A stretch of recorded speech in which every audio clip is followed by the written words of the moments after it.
Mason Reed's life ended in the middle of AP Physics, not literally.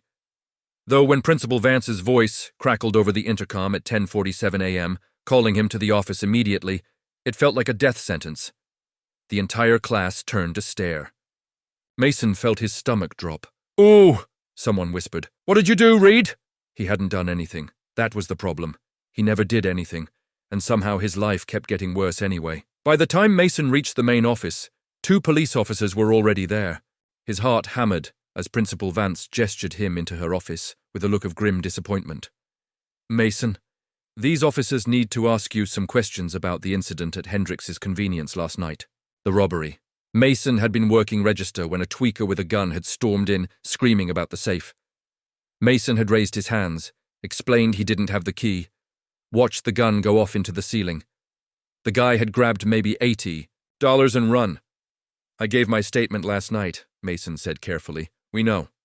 The older cop, name tag reading Barnes, had dead eyes. "Thing is, kid, the security footage is corrupted, can't see anything, and Mr. Hendrix claims you knew. The suspect says you let him take the money." Mason's blood went cold. "That's not true. I've never seen that guy before in my... Hendrix says you've been skimming from the register for weeks. Says this was probably your buddy helping you clear out before you quit." "That's insane. He's lying. Son, we're going to need you to... come down to the station." "No." Principal Vance stood. "He's a minor, and you don't have a warrant. If you want to question him further, you'll do it with his mother and a lawyer present." The cops left, but the damage was done. By lunch, everyone knew. Mason Reed, the broke kid who worked nights to support his sick mom and little sister, was, apparently, also a thief. The story spread like wildfire through Ashford High, growing with each retelling. By 6th period, someone had spray-painted "thief" on his locker.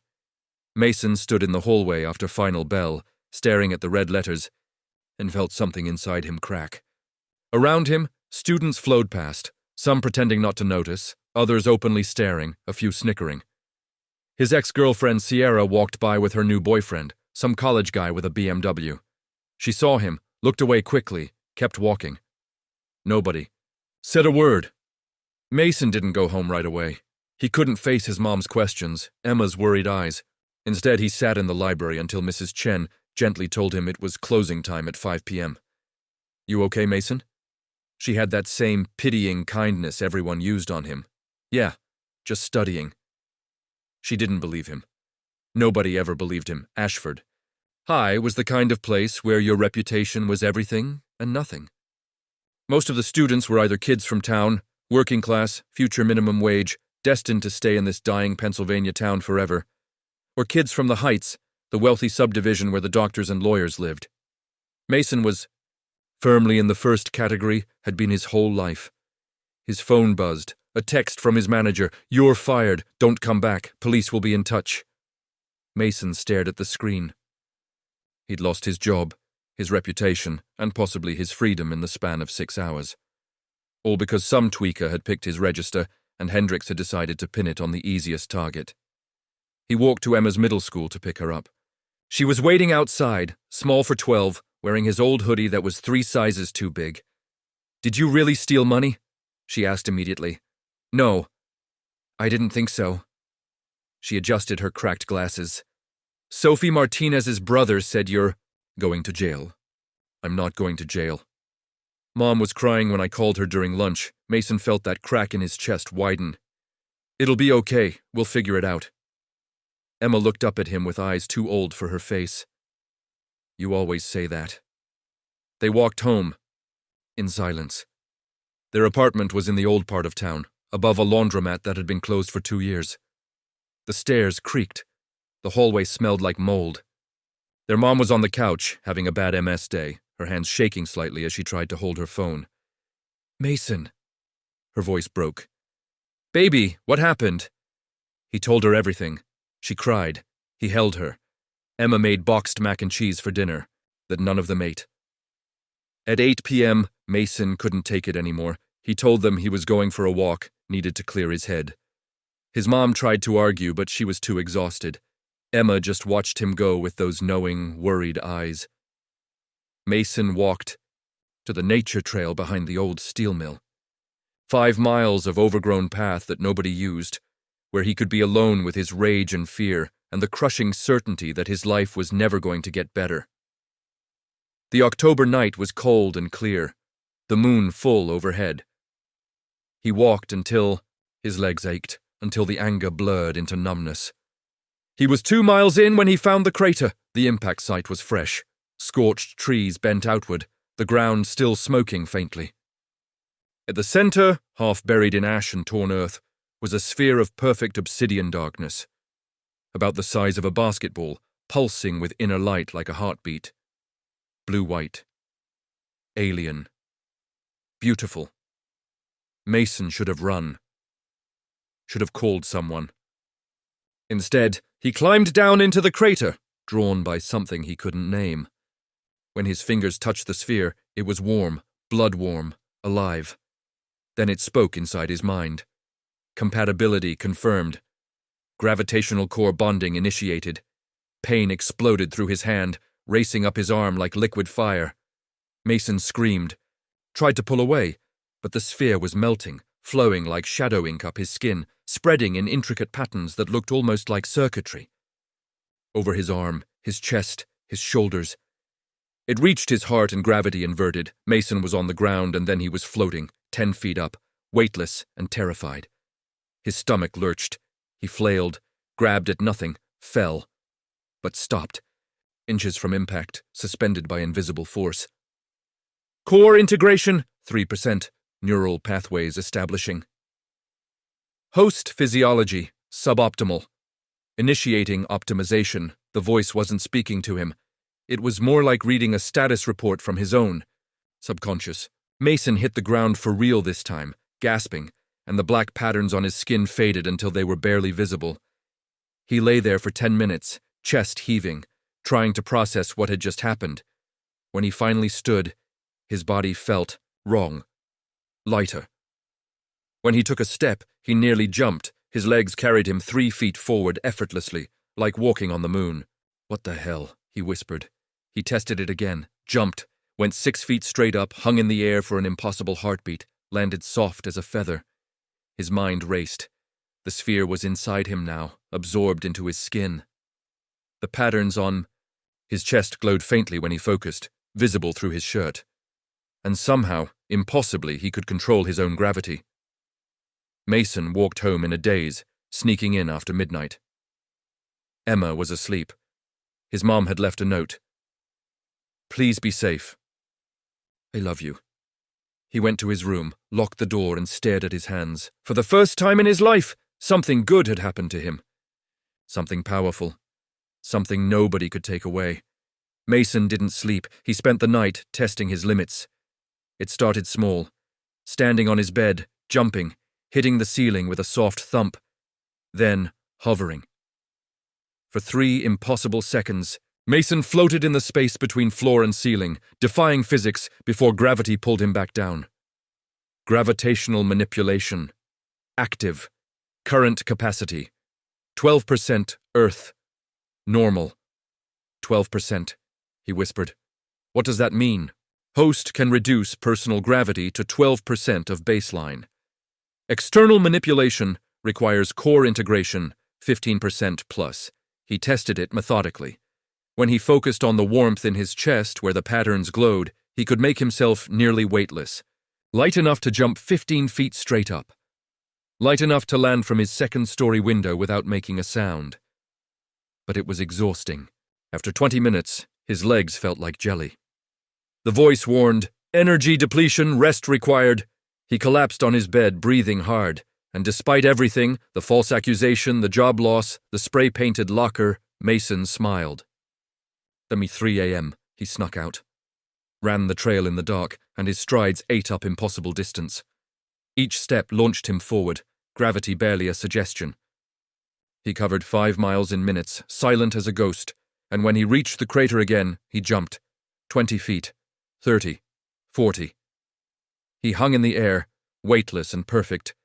Ashford spread out below him, the dying town, the closed mill, the high school where everyone thought he was a thief. Then he fell, and the landing was soft as snow. Mason laughed. Wild, breathless, free, the sun was rising when he finally went home. He showered, changed, grabbed his backpack. His mom was still asleep. Emma was eating cereal, watching him with curious eyes. "You look different," she said. "Just didn't sleep much. Your eyes are brighter." "I don't know." She tilted her head. "Are you okay?" Mason kissed her forehead. "Yeah, I think I actually am." Walking to school felt different. Each step was lighter, easier. The patterns on his chest hummed contentedly under his shirt. When he passed the convenience store, he didn't feel shame or anger. He felt power. Core integration, 18%. Physiological enhancement, ongoing.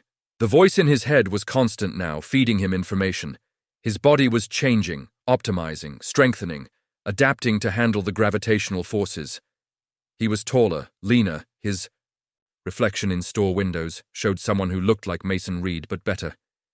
He reached Ashford High at 7:45 a.m., ready to face whatever came next. The spray-painted locker was still there. Thief, in red letters, impossible to miss. Mason stood in the crowded hallway, aware of the stares, the whispers. His old friends, Jacob, Tyler, the guys he'd played basketball with freshman year before work consumed his life, stood by their lockers pretending not to see him. Then Derek Chen walked past. Derek, whose dad owned half the car dealerships in the county, who'd made Mason's life hell since middle school. He shoulder-checked Mason hard enough that anyone else would have stumbled. Mason didn't move, didn't even sway. Derek stopped, surprised. Tried again, putting real force into it. Mason stood like a tree. Like gravity itself had decided he belonged exactly where he was. "What the hell?" Derek muttered. Mason turned slowly, looked Derek in the eye, and for the first time in his life, he didn't look away first. "You got something to say?" Mason's voice was quiet, but there was something in it, an edge, a promise, that made Derek take an involuntary step back. The hallway had gone silent. Everyone was watching. "Freak," Derek said, but his voice wavered. He walked away quickly and Mason heard the whispers start. "Did you see that?" Reed didn't even move. "What's wrong with Chen?" In first period English, Mrs. Patterson was handing back essays. When she reached Mason's desk, she paused. "Mason, can I see you after class?" He nodded, expecting another lecture, another adult who believed Hendrix's lies. But when the room cleared, Patterson surprised him. "I know you didn't steal that money," she said quietly. "Hendrix has a history. This isn't the first time he's blamed an employee." She handed him his essay, an A. "Don't let them break you. You're better than this town thinks you are." It was the kindest thing anyone had said to him in days. Mason felt something tight in his chest loosen just slightly. By lunch, the story had shifted. People weren't sure anymore. Derek was telling people that Mason had somehow pushed him without moving, that something was off about him. The doubt was spreading. Mason sat alone in the cafeteria, eating the free lunch that marked him as poor, and didn't care. The sphere hummed in his chest. The patterns glowed faintly under his shirt. He felt different, stronger, ready. Sierra walked past with her college boyfriend. This time when she glanced at Mason, she looked uncertain, like she'd lost something and was just now realizing it. Mason smiled. The changes accelerated. By third day back at school, Mason could do things that shouldn't be possible. In gym class, playing basketball, he jumped for a rebound and went a foot higher than anyone else, hung in the air just a fraction too long. The coach blew the whistle, frowning, but couldn't quite explain what he'd seen. Core integration, 24%. External manipulation range, 5 meters. Mason could affect other things now. In chemistry lab, he made his beaker twice as heavy without touching it, nearly breaking the table. In the hallway, when Derek tried to shove him again, Mason made Derek's backpack so heavy the guy stumbled and fell. "What the hell is wrong with you?" Derek shouted from the floor. Mason walked away, heart pounding. He was getting reckless. Someone was going to notice. Emma noticed first. "You're taller," she said that night at dinner. "Like an inch at least, and you're not eating as much. And yesterday you picked up the couch to get my pencil and you used one hand, Mason. One hand. Their mom was having a good day, actually present, and she looked at Mason with concern. "Honey, are you feeling okay?" "You look—" "I'm fine." He wasn't fine. He was becoming something else. Physiological enhancement. 67%. Complete. The next morning. Mason arrived at school to find Principal Vance waiting by his locker. "We need to talk. My office. Now." His stomach dropped. But when they got to her office, it wasn't about the robbery. It was about a woman in a gray suit, sitting in the visitor chair, smiling pleasantly. "Mason Reed, I'm Dr. Kira Walsh." She stood, offering her hand. "I work for a specialized research division. We've been monitoring some unusual activity in this area." Mason's blood went cold. The patterns on his chest burned. "What kind of activity?" "Gravitational anomalies." Walsh's smile didn't reach her eyes. 4 days ago, we detected an extraterrestrial object entering Earth's atmosphere. Tracked it to a crater about 2 miles from here. The object is missing, but it's been giving off a unique energy signature. A signature that's been centered on this school for the last 72 hours. Principal Vance looked confused. "What does this have to do with Mason?" "Maybe nothing." Walsh kept her eyes on Mason. "But I'd like to run some tests. Just routine screening. Unless you have something to tell me, Mason." The sphere reacted inside him, patterns flaring bright. Around the office, pens started to float.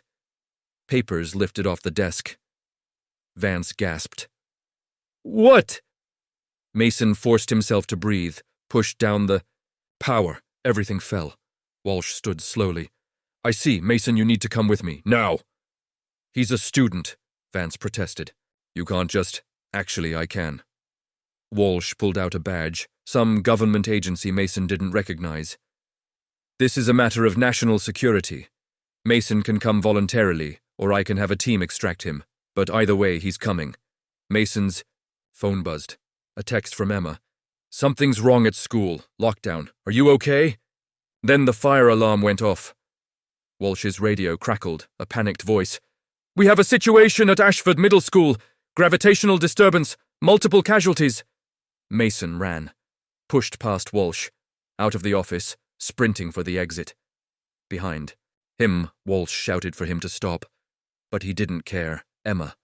Emma was at the middle school, 6 blocks away. He ran faster than humanly possible, each stride launching him forward, gravity his ally now. The patterns on his skin blazed bright, visible through his clothes, but he didn't care. The middle school was chaos. Kids streaming out, teachers screaming. The building looked wrong, the roof sagging inward, windows cracked, like some massive weight was crushing it from above. Mason fought through the crowd. Emma. He found her near the gym, huddled with other students. When she saw him, relief flooded her face. Then terror. "Mason, your skin—" He looked down. The patterns were glowing blue-white, covering his arms, his neck. No hiding it now. "Stay." "Here," he ordered, and ran into the building. The gym was the epicenter. The basketball hoops had been pulled down, bent toward the floor. Students were on their knees, crying, unable to stand under some invisible weight. And at the center stood a figure, human-shaped, but wrong. Its skin was covered in patterns like Mason's, but corrupted, pulsing red instead of blue. When it moved, it stuttered, frames missing like a video glitch. When it saw Mason, it smiled with too many teeth. Rogue, core, detected, reclamation protocols activated. The thing raised one hand and Mason felt his own gravity reverse. He shot upward, slamming into the gym ceiling. Pain exploded through his back. He tried to counter it, to control his weight, but this thing was stronger. It looked up at him with empty, red-lit eyes. "Unauthorized integration will be terminated. Core will be reclaimed. Host will be neutralized." Mason fell. This time the landing wasn't soft. He hit the floor hard enough to crack tile. Through blurred vision, he saw the corrupted figure walking toward him. Behind it, Emma stood in the doorway, screaming his name. The thing reached for Mason's chest, for the sphere pulsing desperately inside him. Then the world went white, and the voice screamed in his head, emergency protocols engaged. "Gravitational field, maximum output, Warning, host survival not guaranteed. Recommendation: accept full core integration. Mason felt power flooding through him. More than he'd ever felt, burning through his veins like lightning. The patterns on his skin blazed bright enough to hurt. Yes, he gasped. Do it. Integration accelerating. Combat mode. Active. The last thing Mason saw before his vision went pure blue was Emma's terrified face and the corrupted thing lunging for his throat. Tyler didn't sleep Saturday night. He couldn't. Every time he closed his eyes, he saw Junho's face, those black eyes that looked like pools of ink, and heard that voice with too many harmonics saying 3 days. The hollow space in his chest pulsed, irregularly, like a second heartbeat that couldn't quite sync with his real one, and the small dorm room felt suffocating. Marcus was spending the weekend at his girlfriend's place in Seoul, so Tyler had the room to himself, which should have been a relief, but instead just meant more time alone with his spiraling thoughts. He sat at his desk with his laptop open, 17 browser tabs of research staring back at him. Korean folklore, shamanism, mountain spirits, glass artifacts, doorways between worlds. None of it made sense, or all of it made too much sense. The problem was that Tyler's Korean reading ability was terrible, so most of the really detailed sources were inaccessible to him, filtered through Google Translate into broken English that might have been helpful or might have been complete. Nonsense. He found references to something called Yongmul, which seemed to mean spiritual objects or talismans, and another term that translated roughly to hollow carriers. But the context was all wrong, talking about ancient shamans who supposedly channeled spirits by emptying themselves out. That word, hollow, the same word from the note at the shrine. Tyler's hands were shaking as he typed, coffee going cold beside him, the sun starting to rise over Daegu and paint his window in shades of orange that looked too much like fire. His phone buzzed. A message from Seri. "Are you okay? You looked scared yesterday. Everyone's worried about the building thing." Tyler stared at the message for a long moment before typing back. "I'm fine. Just stressed about Junho." It was close enough to the truth. He was stressed about Junho. About what Unyo had become.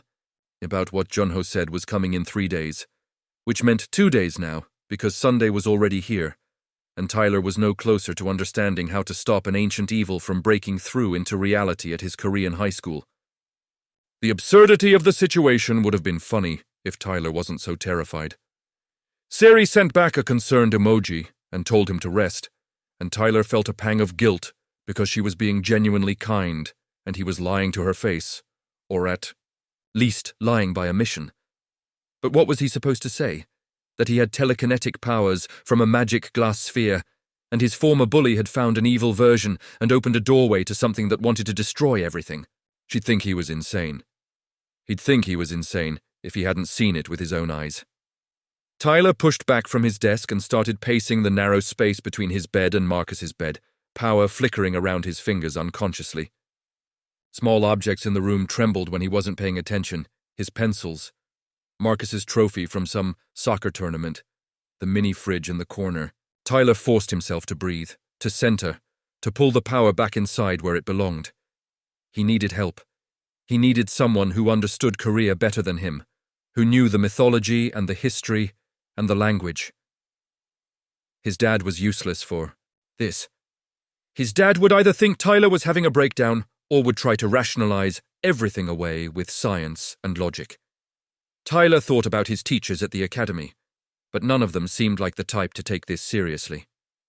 Then he remembered something. During his first week at the school, there had been an optional culture class about Korean traditions, and the teacher running it was this old woman named Mrs. Choi who taught literature and supposedly had family. Connections to actual shamans or something. Most students had made fun of her behind her back, called her superstitious and old-fashioned, but Tyler had found her fascinating even if he barely understood half of what she said. Maybe she would know something. Maybe she would at least point him in the right direction. Tyler checked the time. 7 a.m. on Sunday.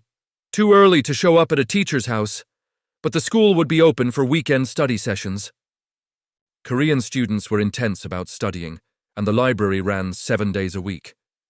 Mrs. Choi had mentioned once that she came in on Sundays to organize the literature section. It was a shot in the dark, but Tyler was running out of options and time. He showered quickly, threw on jeans and a hoodie, and left the dorm. Daegu was quieter on Sunday mornings, the usual chaos of traffic and people muted into something almost peaceful. Tyler walked through streets he was starting to recognize, past the GS25 convenience store where he'd first discovered his powers, past the mountain trail entrance that led up to the shrine, past all these landmarks of his transformation. The school looked different, empty, bigger. The hallways echoed with Tyler's footsteps as he made his way to the library on the second floor. Sure enough, Mrs. Choi was there, a tiny woman in her 60s with gray hair pulled back tight and reading glasses that made her eyes look enormous. She was shelving books and humming something that sounded like a traditional song. Tyler cleared his throat, and she turned, surprise flickering across her face. "Tyler Sesai, what brings you here on Sunday morning?" Her English was heavily accented, but clear. Tyler had rehearsed this on the walk over, but now that he was actually standing in front of her, the words felt stuck. "How did you tell someone that reality was breaking?" "Mrs. Choi, I need to ask you about Korean folklore, about spirits and doorways and objects that carry power." Her expression shifted immediately. The kind surprise became something sharper, more alert. She set down the books she was holding carefully and gestured for Tyler to follow her to a small office at the back of the library. The office was cramped and smelled like old paper and incense. Mrs. Choi closed the door behind them and sat down, folding her hands on her desk. "Why are you asking about these things?" Tyler took a breath. "Because I think something bad is happening, something supernatural, and I don't know how to stop it." He expected her to laugh, to dismiss him, to tell him to stop watching so much. Anime. Instead, Mrs. Choi's face went very serious. "Show me. Show you what?" "You found something, didn't you? Touched something you shouldn't have. I can see it in your eyes. They're darker at the edges. That's the mark of hollow carriers." Tyler's heart nearly stopped. "You know about hollow carriers?" "My grandmother was a mudang, a shaman.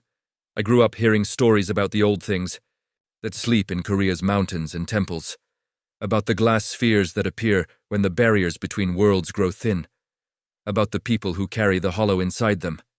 She leaned forward. "Show me what you can do." Tyler hesitated, then focused on a pen sitting on her desk. He reached out with the hollow feeling in his chest, and the pen lifted into the air, spinning slowly between them. Mrs. Choi watched without flinching, her expression sad rather than shocked. "How long?" she asked quietly. "Since Friday I found a clear glass sphere at a mountain shrine. It merged with me." Tyler let the pen drop. "But there's someone else, a student named Junho. He found a black glass sphere, and now he's different. Wrong. He says something is coming through a doorway. In 3 days. 2 days now. And I don't know how to stop it." Mrs. Choi stood up and went to a filing cabinet in the corner. She pulled out a folder so old the edges were yellowing and spread papers across her desk. Tyler saw drawings, photographs, newspaper, and clippings in Korean. "The glass spheres are called Gong-hyomun, which means hollow gates. They appear during periods of spiritual instability, when the walls between our world and the other place grow weak. The clear glass binds to those who are broken but want to protect. The black glass binds to those who are broken and want to destroy." She pointed to one of the drawings, a sphere that looked exactly like the one Tyler had found. "Your friend found black glass because his breaking was different than yours. Anger instead of sadness, rage instead of grief. The hollow inside him connects to something old and hungry that has been waiting under Korea for a very long time." "What is it?" Tyler's voice came out hoarse. "What's trying to come through?" "My grandmother called it the Void King. A spirit entity that existed before humans, that feeds on emptiness and despair. It was sealed away centuries ago by shamans who sacrificed everything to trap it between worlds. But the seal has been weakening. Korea's modernization, the loss of old traditions, the way people stopped believing in the old things, all of it made the barriers thinner. The Gong-hyomun are the seal's last defense. They bond to carriers who can either strengthen the barriers or shatter them completely. Mrs. Choi looked at Tyler with something like pity. Your friend with the black glass. He's not trying to bring something through a doorway. He is the doorway. The Void King is using him as an anchor point to break into our reality. Tyler felt sick. How do I stop it? You can't, not alone. The clear glass gives you power, but the black glass gives your friend connection to something infinitely stronger. When the Void King breaks through fully, it will consume him first, then spread outward. It will turn all of Daegu into a hollow place, a dead zone where nothing can exist except emptiness and hunger. She shuffled through the papers and pulled out a photograph. It showed a barren landscape, nothing but gray, dirt and dead trees. This is what happened to a village in the north 70 years ago when a black glass carrier lost control. 500 people lived there. Now there's nothing, not even bones, just hollow ground where reality has been eaten away. Tyler's hands clenched into fists. There has to be something. Some way to fight it. Why give me these powers if I can't? Then use them. The clear glass doesn't give you powers to fight the Void King directly. It gives you powers to protect, to shield, to hold the line while others escape. Mrs. Choi met his eyes. You're meant to be the last defense, Tyler SSE, the one who holds the barrier closed long enough for people to evacuate. That's the burden of hollow carriers. You don't get to win. You just get to buy time for others to survive. The office felt too small. Tyler stood up, power crackling through him so intensely that papers on Mrs. Choi's desk started to flutter. That's not good enough. I'm not going to just accept that Junho and everyone at this school has to die. There has to be another way. Then you need to find the other carriers. Mrs. Choi's voice was calm, despite the small storm Tyler was creating. The Gong Hyoman bond to multiple people during each awakening. If black glass appeared, then other clear glass must have appeared as well. Find them. Together you might have enough power to do more than just delay. Tyler forced himself to calm down, to pull the power back inside. How do I find them? Look for the signs. People whose eyes are darkening at the edges. People who seem different, stronger, more aware than they were before. People who are drawn to empty places and high ground. She handed him a piece of paper, with Korean characters written on it. This is a protection charm my grandmother taught me. It won't stop the Void King, but it will hide you from its attention for a short time. Keep it with you. Tyler took the paper, folded it carefully into his pocket. Why are you helping me? Because 70 years ago, my grandmother was a hollow carrier. She held the barrier closed while her entire village evacuated. She died doing it, but she saved 300 people who made it out in time. Mrs. Choi's eyes were wet. She always said the carriers are chosen from among the broken, because only broken people understand what's worth protecting. You're broken, Tyler C. I can see it. But you're also still fighting. That matters. Tyler didn't know what to say to that, so he just bowed, trying to do it correctly for once, and Mrs. Choi bowed back. You have 2 days, she reminded him. Use them wisely. Tyler left the library with more questions than answers, but at least now he had a direction. Find other carriers. Find others who'd been changed by clear glass. Find allies. He spent the rest of Sunday walking through Daegu, with new eyes, looking for the signs Mrs. Choi had mentioned. Eyes darkening at the edges. People drawn to empty places and high ground. It sounded impossible, like trying to find specific grains of sand on a beach. But Tyler had nothing else. He went to parks, to shopping districts, to the areas near other, schools. He rode the subway and studied faces. He climbed to observatory decks and rooftops and scanned crowds below. Nothing. Or at least, nothing obvious. Tyler was starting to think this was hopeless when he saw her. A girl, maybe 16, sitting alone on a bench near Duryu Park.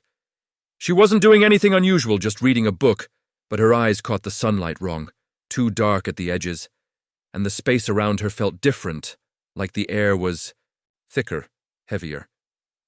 Tyler approached cautiously, sat down on the other end of the bench, and pretended to check his phone. Up close, he could feel it. The hollow space, not inside him, but beside him. This girl had it too. "You can stop pretending," she said without looking up from her book. Her English was perfect, American accent. "I can feel you. Same way you can feel me." Tyler's heart raced. "You found a glass sphere. Clear glass. Last Saturday in a temple garden in the hills." She finally looked at him, and Tyler saw she was pretty in a sharp way, with short dark hair and eyes that were definitely darker at the edges, just like his. "Let me guess. You found one too. Something happened to someone you know who found black glass, and now you're freaking out because reality is breaking." "How did you know?" "Because the same thing happened to me. My older brother found black glass 3 days ago. Now he's locked in our apartment talking to things I can't see and saying the walls are getting thinner." She closed her book. "I'm Emma. I've been looking for others like us since yesterday." Tyler felt a rush of relief so intense he almost laughed. "I'm Tyler, and I just found out we're supposed to find multiple carriers and work together because, apparently, we're the only thing standing between this city and something called the Void King." Emma's expression darkened. "Void King. Yeah, my brother keeps saying that name, says it's beautiful, says it's going to make everything quiet and empty and perfect." She stood up. "I've been researching online, trying to find anyone posting about strange abilities or weird experiences in Daegu over the last week. Found a few possibles. There's a university student named Daniel who posted about moving objects with his mind on a Korean forum before deleting it. And a middle school kid named Connor, whose classmates have been posting videos of him doing impossible things, except the videos keep getting taken down. Can you find them?" Tyler stood too. "I can try. I grabbed screenshots before the deletions." "But Tyler, what exactly are we supposed to do when we find them? What's the actual plan here?" Tyler thought about Mrs. Choi's words. About being meant to hold the line, to buy time, to accept sacrifice. "We're going to stop this, not just delay it, stop it completely. I don't care what tradition says carriers are supposed to do. I'm not letting Junho or your brother or anyone else get consumed by some ancient evil because reality's barriers are thin." Emma studied him for a moment, then nodded. "Okay, I'm in, but we need to move fast. If the Void King is breaking through tomorrow, we need to have a plan by tonight." They spent the afternoon hunting. Emma had screenshots showing a university student's deleted post about telekinesis, and she'd traced his account to a forum where students from Gyeongbuk National University discussed everything from classes to dating to apparently supernatural phenomena. The student's username was DK Daniel, and his last post before deletion was asking if anyone else in Daegu had experienced reality glitches near old temples. Tyler and Emma took a taxi to the university campus, a sprawling complex north of the city center. Finding one student among thousands seemed impossible until Emma pointed out that carriers were drawn to high ground and empty spaces. They went to the highest building on campus, a 10-story library, and climbed to the top floor. Sure enough, there was a guy about 20 years old sitting by a window, staring out at the city with eyes that were definitely darker at the edges. Tyler approached him directly. "Daniel, we need to talk about the glass sphere you found." The guy's head whipped around, fear and relief warring on his face. "How did you know?" "Because we found them too." Emma held up her hand and made a pencil on a nearby desk float. "And we need your help. Something bad is coming tomorrow and we're running out of time." Daniel stood up fast enough to knock his chair over. "I thought I was losing my mind. I thought I was the only one. I found this sphere at a temple last week, and now I can move things and see things, and I swear reality keeps glitching around me like the world is buffering." "You're not crazy," Tyler assured him. "But we need to find one more person, a middle school student named Connor.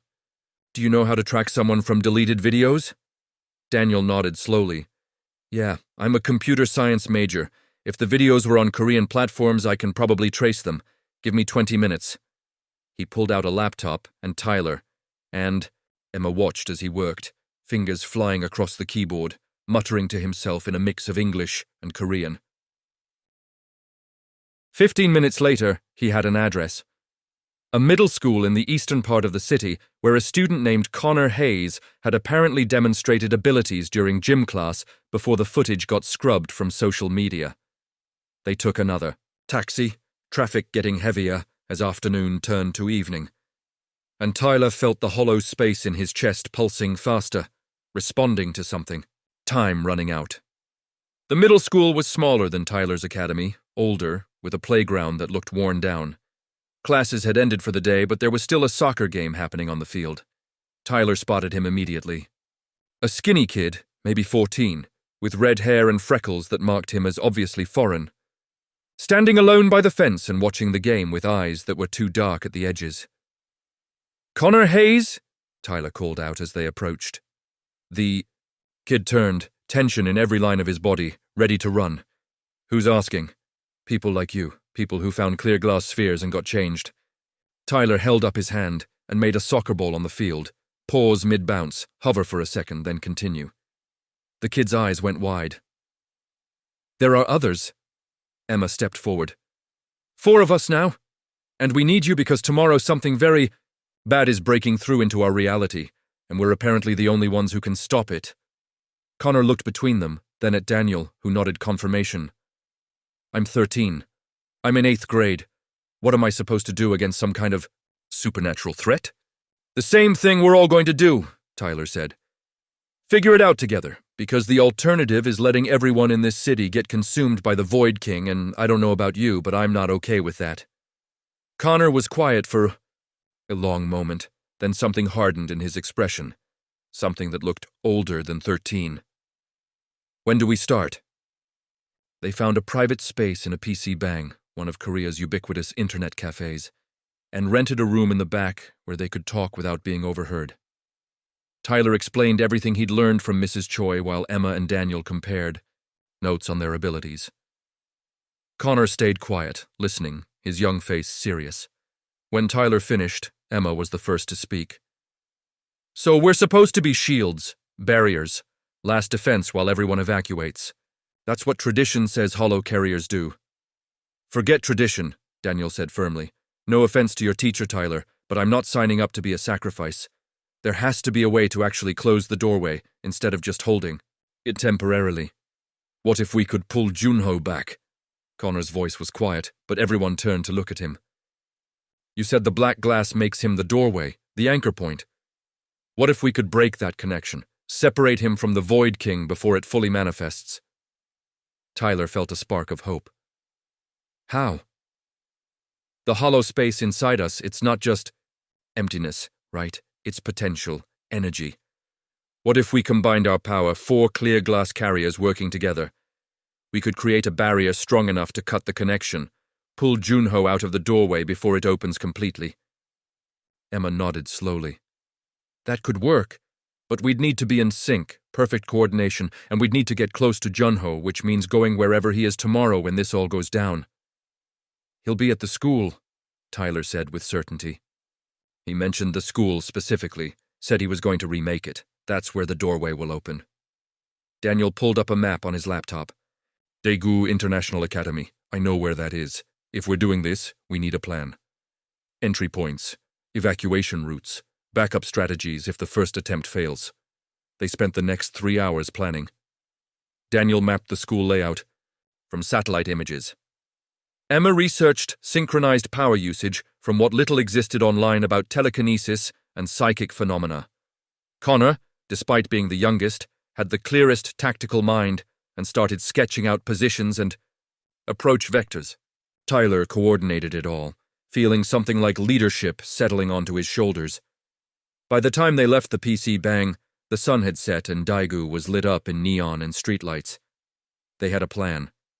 It wasn't a great plan. It was barely even a good plan.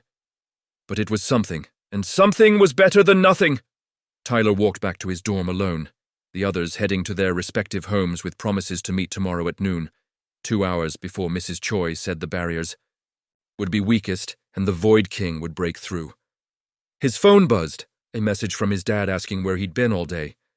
Tyler sent back a vague excuse about studying with classmates and silenced his phone. His dad wouldn't understand this. Nobody would except the other carriers. Tyler lay in bed staring at the ceiling, power humming through him, and thought about Junho. About the kid who'd made his life hell for 6 months, but who was now being consumed by something ancient and hungry. Despite everything, Tyler didn't want Junho to die. He just wanted him to stop being a jerk. The Void King was turning that into a cosmic problem. Monday morning arrived grey and cold.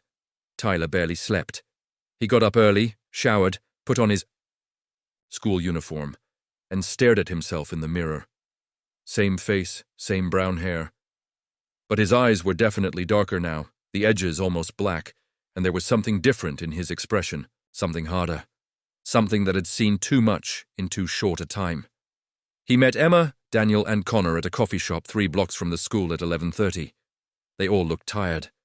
Connor had dark circles under his eyes that made him look even younger. Emma's hands shook slightly as she drank her coffee. Daniel kept checking his watch compulsively. "Everyone clear on the plan?" Tyler asked. 3 nods.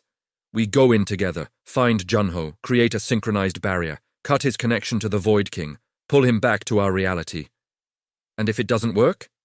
Emma's voice was steady despite her shaking hands. "Then we hold the line long enough for the school to evacuate. We do what carriers are supposed to do." Tyler met each of their eyes. "But we're going to make option 1 work. We have to." They finished their coffee in silence and walked to Daegu International Academy together. The school looked normal from the outside. Students were arriving for afternoon classes, teachers were chatting by the entrance. Everything seemed perfectly ordinary except Tyler could feel it. The hollow space in his chest was pulsing in sync with something massive, something approaching, something that was using Junho as a beacon. The 4 carriers walked through the front gates and Tyler felt the other 3 tense. They could all feel it now. The wrongness. The way reality seemed. Thinner here, like paper stretched too tight. They didn't go to class. They went straight to the maintenance building behind the gymnasium, the place where Tyler had last seen Junho. The building looked different in daylight. Smaller, less threatening. But the darkness pouring from its broken windows was very real, visible now even in afternoon sun, like smoke, except smoke didn't move that way, didn't writhe and reach like it was alive. "He's in there," Connor whispered. "I can feel him, or it, or both." Tyler pulled out the protection charm Mrs. Choi had given him.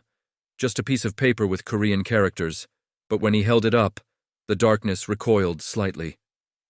"These will hide us for maybe 5 minutes. After that, the Void King will know we're here. We need to move fast."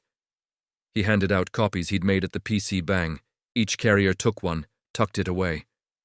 Daniel took a deep breath. "On 3? On 3. Tyler counted down, and they entered the maintenance building together. The inside was worse than Tyler remembered. The walls were covered in those disturbing symbols now, hundreds of them, pulsing with black light. The air felt thick and wrong, like trying to breathe underwater, and in the center of the main room, floating 3 feet off the ground in a lotus position, was Junho. Except Junho was barely recognizable. His entire body had taken on that grey pallor Tyler had seen before, and his eyes were completely black, no whites at all. Just pure darkness that seemed to extend beyond his skull into someplace else. Behind him, visible through him like he was becoming translucent, was something massive. Something that existed in too many dimensions. The Void King. Tyler could only see pieces of it, fragments that his brain could process. A crown made of absence, hands with too many fingers. A mouth that was more concept than physical thing. It was using Junho as a window, looking through him into this reality, and with every second that passed, Junho became more transparent, and the Void King became more real. "Now," Tyler shouted, and all 4 carriers unleashed their power simultaneously. The hollow spaces in their chests opened wide, and power poured out, 4 streams of force that converged on Junho, wrapping around him, creating a barrier between him and the thing behind him. For a moment, it worked. Tyler felt the connection strain, felt Junho's consciousness flicker back toward awareness, felt the Void King's surprise. Then the Void King pushed back. The force was immense, infinite, like trying to hold back an ocean, with bare hands. Tyler screamed from the pressure, felt blood trickle from his nose, saw Emma drop to one knee and Daniel stagger backward. Only Connor held firm, the 13-year-old's face set in grim determination that looked wrong on someone so young. "More!" Connor yelled. "We need more power! Dig deeper!" Tyler didn't know how to dig deeper. He was giving everything. But he reached down into the hollow space inside him and found something he hadn't accessed before. A reservoir of potential that came from every moment of loneliness, every time he'd felt out of place, every ounce of pain from 6 months of being the foreign kid who didn't belong. He pulled on that pain and converted it to power and pushed. Beside him, he felt the others doing the same. Emma's isolation, Daniel's fear of losing his mind, Connor's rage at being too young and too small and too powerless to help. All of it became fuel. All of it became strength. The barrier around Junho solidified, hardened, became something real and tangible instead of just force. Tyler saw Junho's eyes flicker, saw awareness return for just a second, saw his mouth move, forming words. "Help me." That was all Tyler needed. He pushed harder. The other carriers matched him, and together they created a blade of pure force and drove it between Junho and the Void King, severing the connection. The scream that followed wasn't sound. It was reality breaking. Tyler felt his eardrums rupture, felt the world tilt sideways, felt time itself stutter and skip. The void.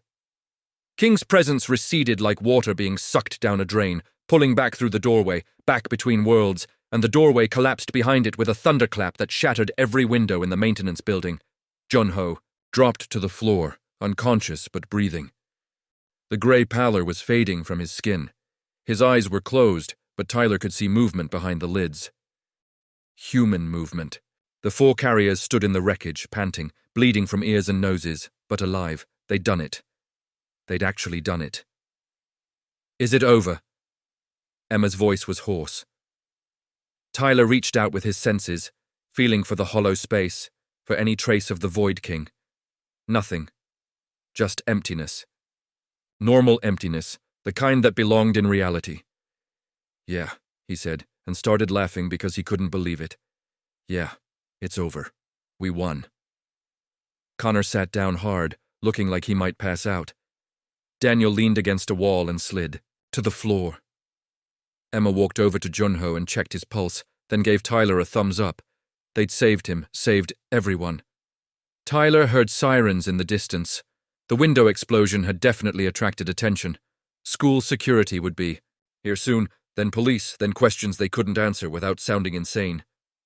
"We need a story," Daniel said, reading Tyler's mind. "Something that explains why we're here, why Junho's here, why everything's destroyed." "Gas leak," Connor suggested. "We smelled gas, came to investigate, found Junho passed out, explosion.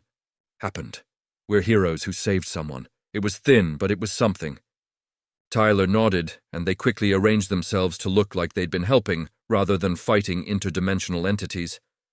By the time security arrived, followed quickly by teachers and emergency services, the 4 carriers had their story straight. Junho was rushed to the hospital. The building was declared structurally unsound. Classes were cancelled for the rest of the day, and somehow, impossibly, everyone believed the gas leak story. Tyler stood outside the school gates 3 hours later, watching the sun set over Daegu. Emma, Daniel, and Connor were with him, all of them looking exhausted but satisfied. "What happens now?" Emma asked. "Do we just go back to normal? Pretend this never happened?" "I don't think we can," Daniel said. "We're changed. The hollow space is still inside us. The power is still there. Mrs. Choi said the Gonghyomen appear during periods of spiritual instability," Tyler said slowly. "What if this wasn't the only time? What if there are other black glass carriers out there, other threats?" Connor groaned. "Please tell me you're not suggesting what I think you're suggesting." Tyler smiled, despite his exhaustion. "I'm suggesting that if we could stop the Void King, we could probably handle other problems. We're pretty good together. All of us foreigners, all of us broken in different ways, all of us carrying this hollow thing that's supposed to make us weak, but actually makes us strong." "A team," Emma said. "You want to make a team of hollow carriers. Why not? Someone has to protect this city. Might as well be us. They stood in silence for a moment, then Daniel started laughing. This is insane. We're high school and college kids. We have homework and cram school and university applications. And now we also have supernatural powers and responsibility for keeping reality from breaking, Connor added. Great. Just what I needed in 8th grade. But despite his sarcasm, Tyler could see the small smile on Connor's face, could see the way all of them stood a little taller, moved a little closer together. They'd formed something today. Something more than friendship. A bond forged from shared trauma and shared victory. Tyler's phone buzzed. A message from Sari asking if he was okay, if the gas leak had hurt anyone, saying she was glad he was safe. Tyler smiled and typed back that he was fine. Better than fine, actually. For the first time since coming to Korea, Tyler felt like he belonged somewhere. Not to the school, not to the country, but to this group. These 3 other broken people who'd been chosen by mysterious glass spheres and who'd decided that destiny could take a hike because they were going to write their own story. The sun finished setting, and Daegu's lights came on, the city glowing. In the growing darkness, and Tyler Kim Davis, American foreign kid who never quite fit in, looked at his team and thought maybe being broken wasn't such a bad thing after all. Maybe being broken was exactly what the world needed. The hollow space in his chest pulsed steady and strong, and somewhere in the city, Tyler was certain, another glass sphere was appearing in another temple, another mountain, another empty place. Waiting for the next carrier, the next broken person, who needed power to protect what mattered. But that was tomorrow's problem. Tonight, Tyler and his team were going to get Korean BBQ and celebrate being alive and figure out what the heck they were going to tell their parents about the blood, stains and the ruptured eardrums and the way their eyes looked darker than before. Tomorrow, they'd worry about the next threat. Tomorrow, they'd start training properly, coordinating their abilities, becoming something more than 4 random kids with telekinesis. Tomorrow, they'd figure out what it really meant to be hollow carriers in modern Korea. But tonight they were just 4 kids who'd saved the world and lived to tell about it, even if they couldn't actually tell anyone. And honestly, Tyler thought as Connor made a terrible joke and Emma laughed and Daniel groaned, that was pretty amazing. Mason opened his eyes to fluorescent brightness and the smell of antiseptic. He wasn't in the SUV anymore. The room was small, clinical, white walls, a bed with restraints he wasn't locked into, and a single reinforced window showing nothing but grey sky. His body ached everywhere, a deep bone tiredness that made even breathing feel like work. The patterns on his chest were barely visible, just faint blue lines that pulsed weakly with his heartbeat. Integration. Resuming. Current status. 49%. Energy reserves, 23%. Recommendation, rest cycle required. You're awake. Mason turned his head. Too fast, the room spun, and saw a girl about his age sitting in the corner. Asian, maybe Korean, with short black hair and tired eyes. She wore the same gray training uniform he realized he was now wearing. How long had he been out? Where? Facility 17, medical wing. You've been asleep for 18 hours. She stood, moved to his bedside with practiced ease. I'm Harper Kim. Walsh assigned me to brief you when you woke up. Brief me on what? Everything. Harper pulled up a chair. But first, your family is fine. Your mom and sister have been relocated to a secured apartment in Pittsburgh. Better neighborhood. Your mom's already seeing new doctors. Emma's enrolled in a good school. They're safe. The relief was physical, like a weightlifting. Off his chest. Can I call them? Not yet. Torres is still hunting you, and any communication could be traced. Give it a week. Let things settle. Harper's expression softened slightly. I know it's hard. I haven't seen my family in 11 months. 11 months? Some of us don't go home. She said it matter-of-factly, without self-pity. Now, Walsh wants you on the training floor in an hour. You're being fast-tracked because of the Torres situation. Normally new hosts get 2 weeks of orientation, but we don't have that luxury. Mason sat up slowly, his ribs protesting. What kind of training? Control. Exercises, combat scenarios, power development. Learning not to accidentally crush someone when you shake their hand. Harper stood. There are 16 other core hosts in this facility right now. You'll meet 3 of them today. Your training squad. Squad?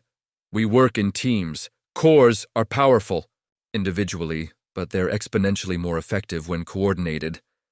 Plus, it keeps us from going full Torres and eating each other. She said it like a joke, but Mason caught the edge underneath.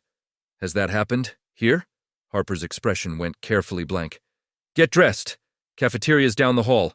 Eat something heavy. You'll need the calories. Training floor is sub-level 3. Don't be late. She left before Mason could ask anything else.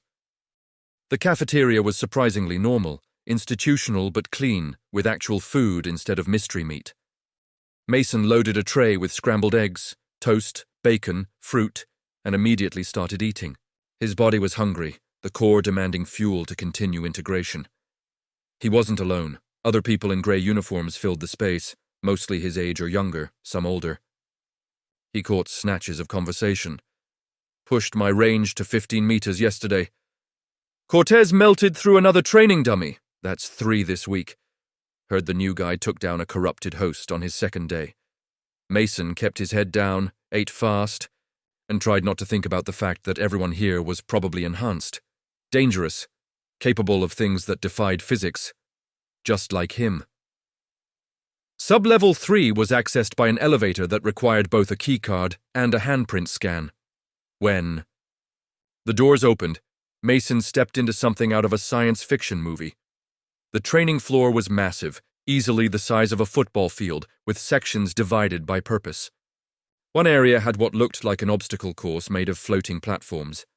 Another had reinforced walls scarred with burns and impact craters. A third was just empty space, surrounded by observation windows, and in the center, 3 people waited. Walsh stood with them, tablet in hand. Mason, good. Meet your squad. The first was Harper. Apparently she was more than just his briefing officer. She gave him a small nod. The second was a tall black guy, maybe 20, built like he'd played football before whatever brought him. Here. Daniel Cross, he said, offering his hand. His grip was careful, controlled.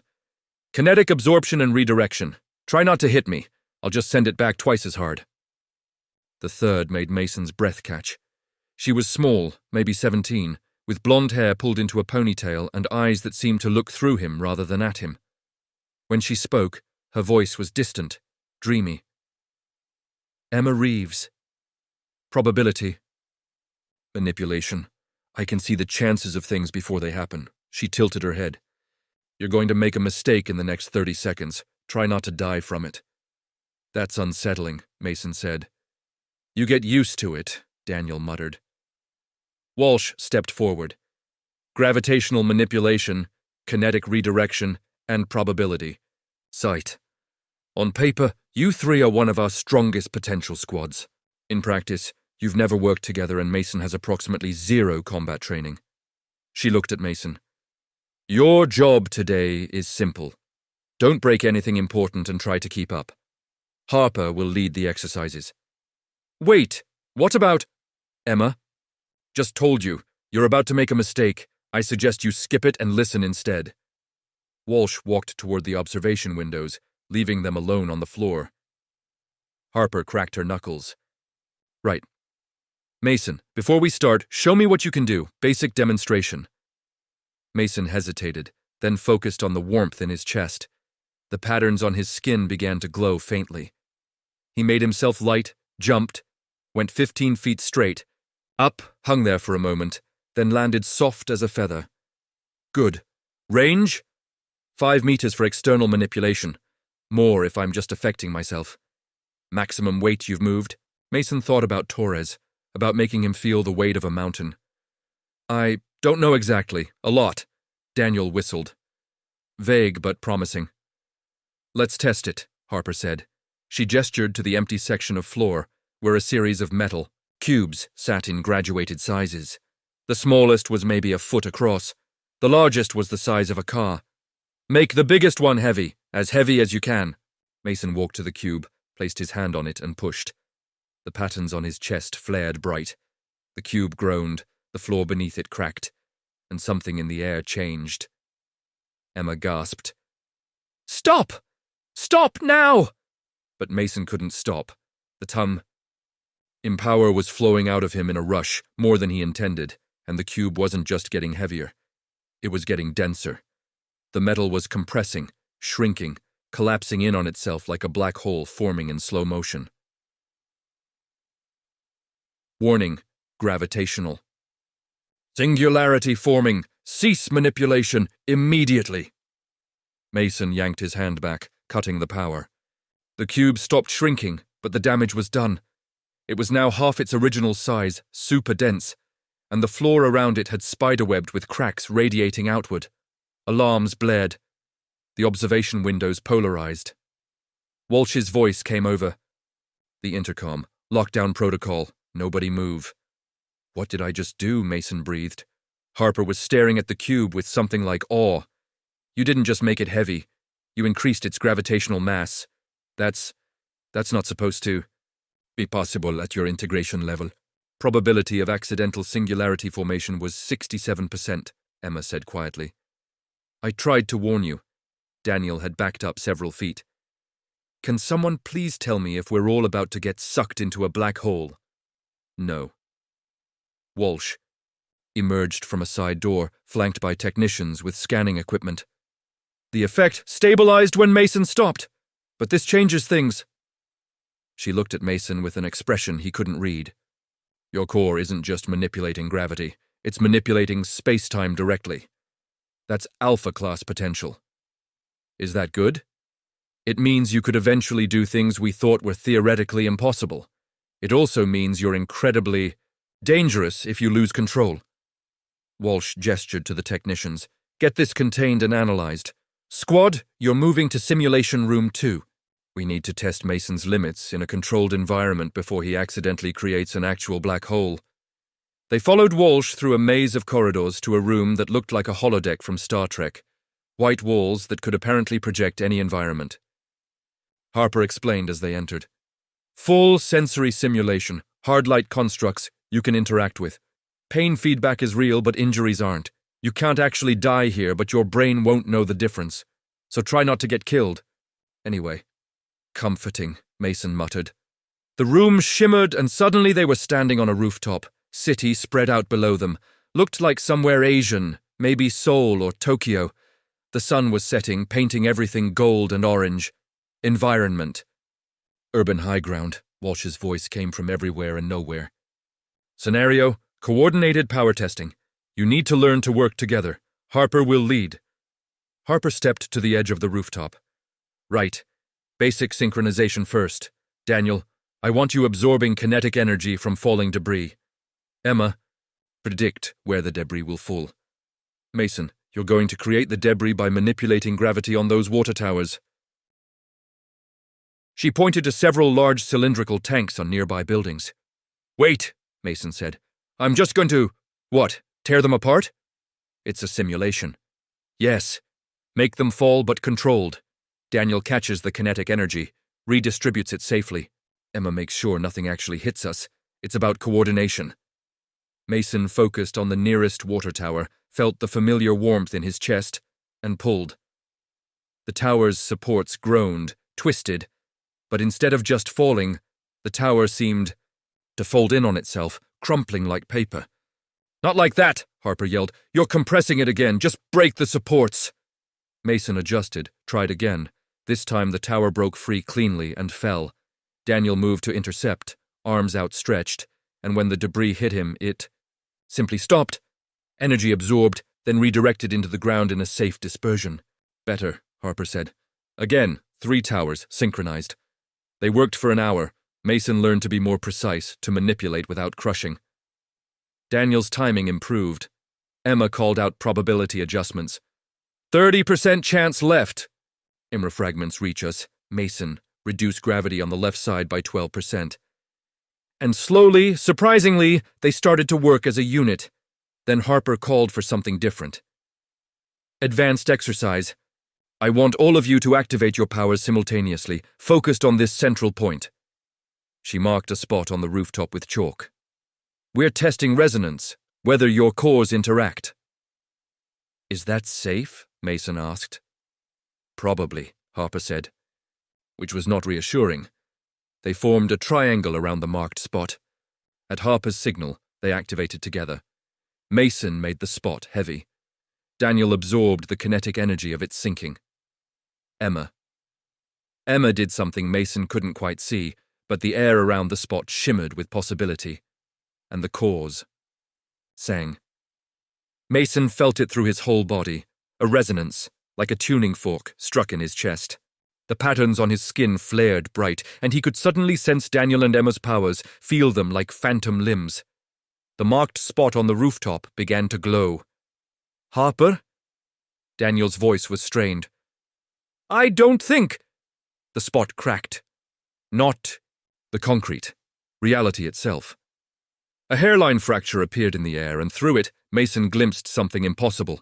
A space that wasn't space, bright and geometric, and utterly wrong. Not the void Torres had hinted at, but something else. Something ordered. Shapes moved in that other space. They noticed the crack. They started moving toward it. Shut it down! Harper screamed. Mason tried to cut his power, but the resonance had locked them together. The crack widened, now the size of a quarter, and something was pressing through. Emma moved. Her eyes went completely white. Probability of breach, 99%. Probability of containment, if... Her voice changed, layered with something. Override! She touched the crack and it slammed shut with a sound like thunder. All three of them collapsed. The simulation flickered, destabilized, then snapped back to normal. Walsh was there instantly, checking them. Report. What happened? We made a door, Harper gasped. They made a goddamn door to somewhere else. Mason looked at the spot where the crack had been. Something remained, a faint sigil burned into the simulated concrete, geometric and alien. That's not possible, Walsh said, but her voice was shaking. Cores don't create breaches. They seal them. That's the whole point. Maybe individually, Emma said. Her eyes were back to normal, but she looked exhausted. But together, we're doing something new. The alarms that had been silent suddenly blared again. Walsh grabbed her radio. Walsh here, what? She listened, her face going pale. Lock down. The facility. Nobody in or out. I'm on my way. She looked at the three of them. Get to medbay, full scans, all of you. And don't talk to anyone about what just happened. What's wrong? Mason asked. Walsh was already running for the door. Someone in Pittsburgh just manifested core abilities. Someone who never touched a sphere. And the energy signature matches what you three just created. The simulation room door sealed behind her, leaving them alone with the sigil still glowing faintly on the floor. Emma stared at it, her expression distant. Probability of this being an isolated incident, 4%. Probability of more spontaneous. Awakenings, 96%. Probability of us being responsible. She looked at Mason and Daniel. 100%. We gave someone powers, Daniel said slowly. Just by... What, resonating? Harper's hands were shaking. This is bad, this is really, really bad. If Walsh can't contain this... The lights in the simulation room flickered, then died completely. Emergency lighting kicked in, bathing everything. In red. Mason's core spoke, and for the first time it sounded almost worried. Alert, unknown energy pattern detected. Origin, Pittsburgh, Pennsylvania. Pattern analysis, gravitational manipulation, host signature, familiar, identity probability. 94%. Mason's blood went cold. No, it can't be. Matched signature, Emma Reed. Your sister has awakened. Somewhere in Pittsburgh, in the secured apartment where his family was supposed to be safe, his 12-year-old sister had just developed powers she shouldn't have. Powers that Mason and his squad had somehow given her by cracking reality. And Torres was still out there, hunting for cores. Mason ran for the door. The emergency lockdown turned Facility 17 into a tomb of steel and concrete. Mason's hands were pressed against the reinforced glass of the quarantine chamber, watching armed guards take positions in the corridor outside. Behind him, Harper paced like a caged animal, while Daniel sat against the wall, head in his hands. Emma Reeves stood perfectly still in the center of the room, eyes distant, calculating probabilities Mason couldn't see. "This is insane," Harper said for the third. "Seemed like we didn't do anything wrong. We were following orders. We cracked reality and gave someone powers," Daniel interrupted, without looking up.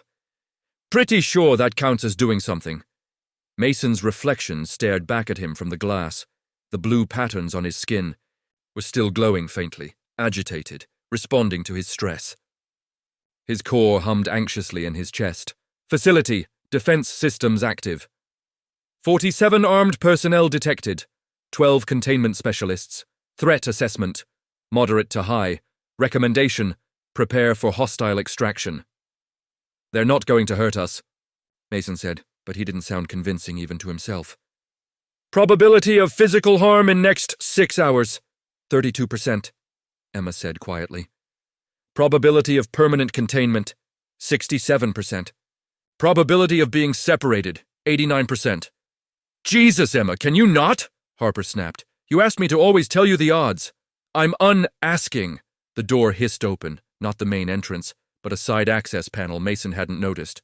Dr. Walsh stepped through, looking like she hadn't slept in the 18 hours since the incident. 2 guards flanked her but stayed outside. "Tell me you have good news," Mason said. Walsh's expression was answer enough.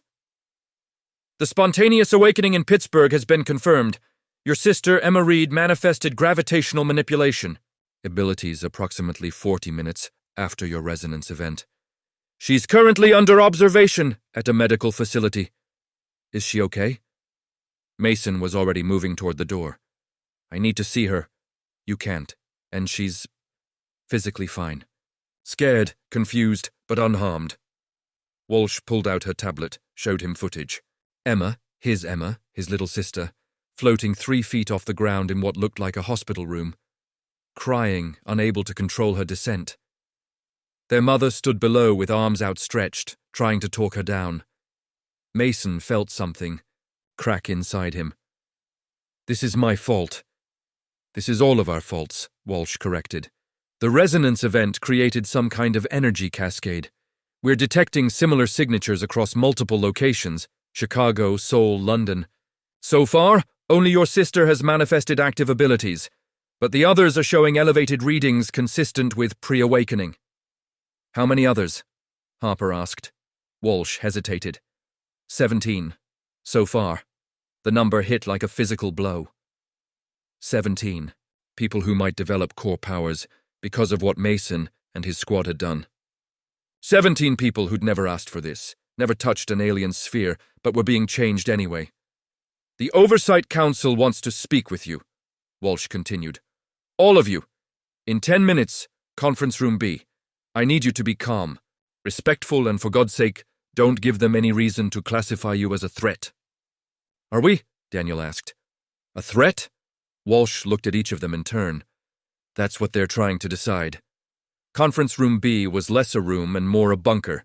Concrete walls, no windows, a single metal table with chairs bolted to the floor. The far wall was dominated by a massive screen that flickered to life as Mason and his squad entered, flanked by guards. 5 faces appeared on the screen, arranged in a grid.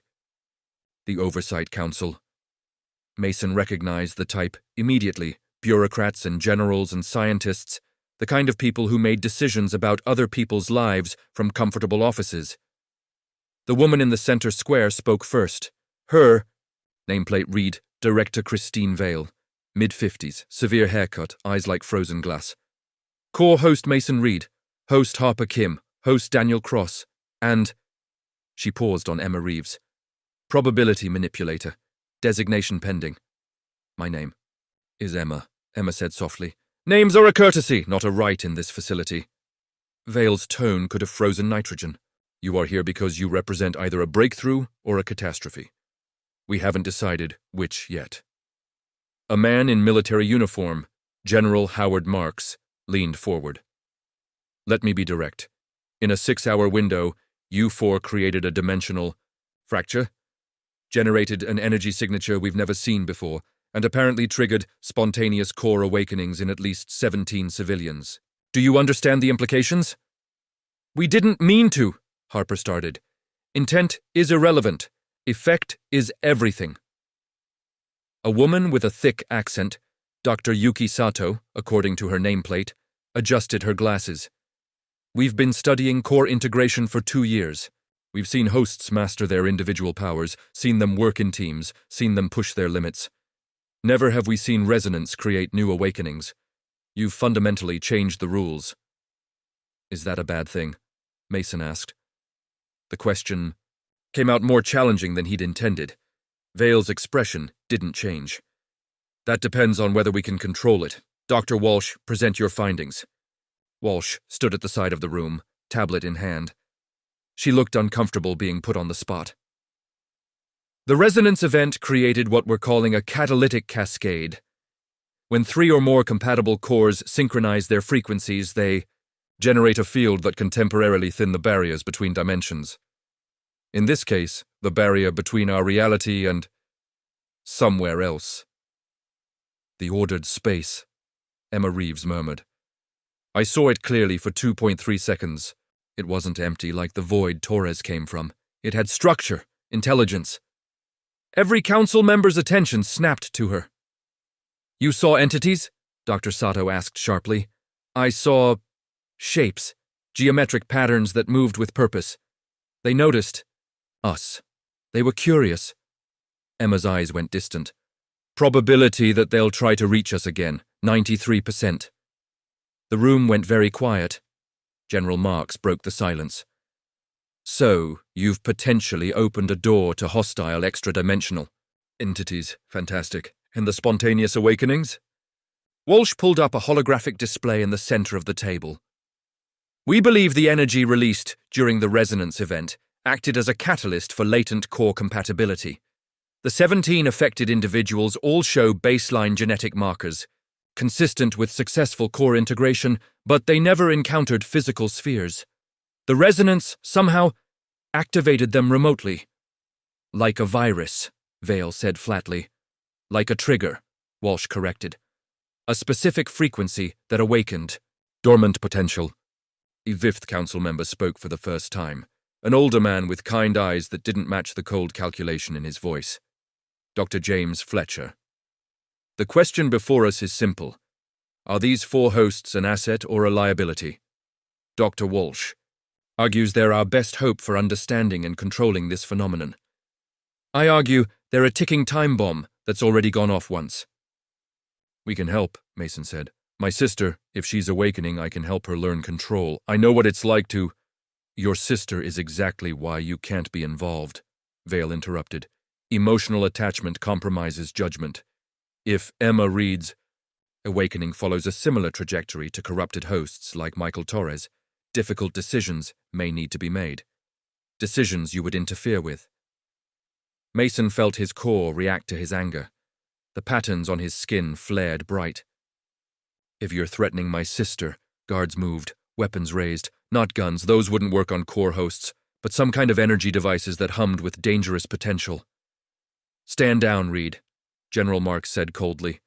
Prove you can. Control yourself or prove Dr. Fletcher right. Harper grabbed Mason's arm, squeezed hard. Don't, please! Mason forced himself to breathe. The patterns dimmed. The guards relaxed slightly but didn't lower their weapons. Better, Vale said. Now we have 3 options before us. Option 1, quarantine protocol. You 4 are separated, placed in individual containment, studied in isolation until we understand. What makes you catalytic? No contact with each other or the outside world. Option 2, controlled replication.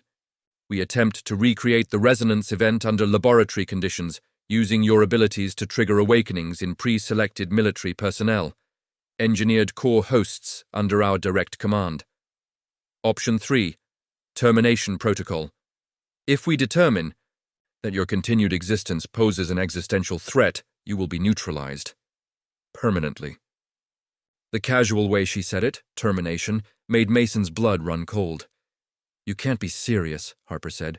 We're people, not lab experiments. You stopped being normal people the moment you bonded with alien technology, Dr. Fletcher said. Not unkindly. Your assets now. Dangerous, valuable assets that require careful management. Daniel finally looked up. His voice was rough. And the 17 spontaneous awakenings? What happens to them?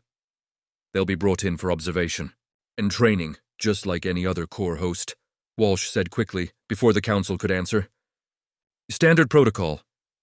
Unless they prove unstable, Vale added, in which case they'll be contained or neutralized as necessary. Emma Reeves laughed, a short, bitter sound completely unlike her usual dreamy tone. You don't understand. None of... You do. Probability analysis shows that containment was already impossible the moment we created the resonance. The cascade is still spreading, every screen focused on her. Explain, Vale demanded. The energy we released isn't static. It's propagating like ripples in water. Each spontaneous awakening generates its own micro-resonance, which can trigger more awakenings in compatible individuals within a certain radius. Currently 17. By tomorrow morning, probability suggests 23. By next week... Her eyes refocused, and there was something like fear in them. Conservative estimate, 400. Exponential growth from there. The council erupted. Containment. Impossible, I need to shut down the original source. If they can trigger awakenings, they can stop them. Enough. Vale's voice cut through the chaos. Dr. Sato, is this assessment accurate? Dr. Sato was frantically calculating on her own tablet. Her face went pale. If the propagation model is correct, yes. We're looking at a potential pandemic of core awakenings. Within a month, we could have thousands of enhanced individuals with no training, no oversight, no control. Then option 2 is off the table, General Marks said. We're not adding fuel to this fire. Which leaves 1 or 3, Vale said, looking at Mason's squad. Quarantine or termination. There's a 4th option, Walsh interjected. She looked at the council, then at Mason and his team. We let them try to fix it. They created this cascade. Maybe they can reverse it, or at least control it. But they need to work together, need freedom to operate. Absolutely not, Dr. Fletcher said. We can't unleash 4 unpredictable core hosts with reality-warping capabilities. They're already unleashed. Walsh's voice rose, cracking with frustration. They're in your facility, under your watch, and they've done nothing hostile. You want to lock them up for having power they didn't ask for and abilities they're still learning? For making one mistake during a training exercise? How is that different from what Torres's park rangers did to him, treating him like a monster until he became one? The comparison landed hard. Several council members shifted uncomfortably.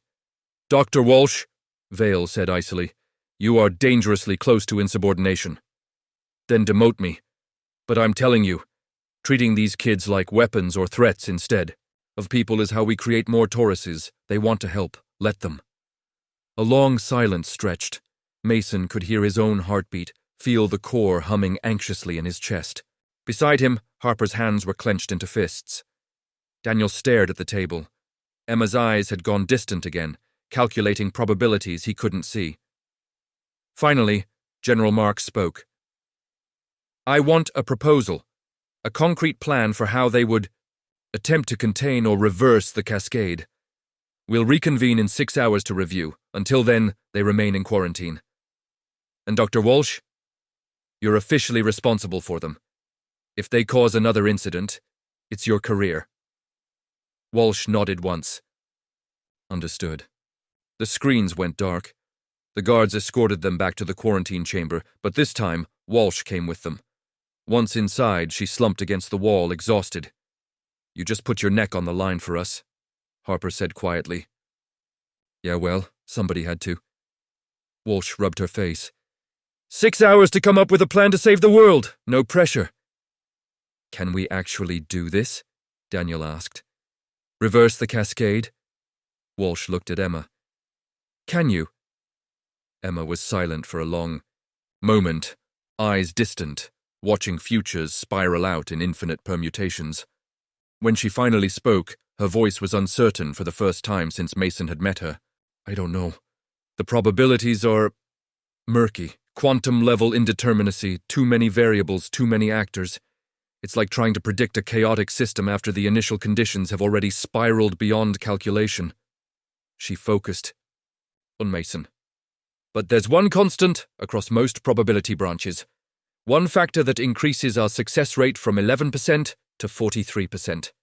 What? Your sister, Emma Reed. She's not just another spontaneous awakening. She's the first, and her power signature is still directly linked to yours through some kind of quantum entanglement. If we can understand her awakening, we can understand the cascade. Mason's core reacted before his conscious mind processed it. The patterns on his skin blazed bright. Alert, quantum link detected, scanning, confirmed.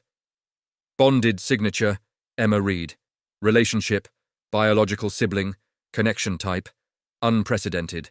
Analysis, shared genetic markers created sympathetic resonance. During awakening event.